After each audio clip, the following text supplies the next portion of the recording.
bukti-bukti kesalahan korang berdua. Hafkah, aku tahu engkau yang berani curi dokumen sulit dekat klinik yang aku buat test. Jadi sekarang ni aku nak tahu apa sebab, motif, niat kau buat macam tu pada aku. Ni salah faham kau tahu tak? Aku masa tu sesat nak cari toilet. Toilet apa dia, Afkar? Ayu. Kami dapat kesan ada fake account yang sebarkan maklumat peribadi Reza. Dan IP address tu datang dari rumah kau, Ayu. Mana buktinya? Ada bukti ke? Ada. Kita orang ada sumber yang boleh dipercayai.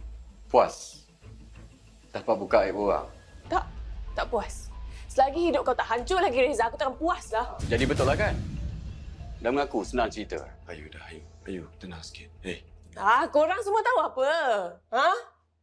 Satu dunia patut tahu betapa cacatnya ustaz suami yang sempurna kau ni dah. Ayu, dah lah. Ni tahan sikit, sabar sikit. Suka!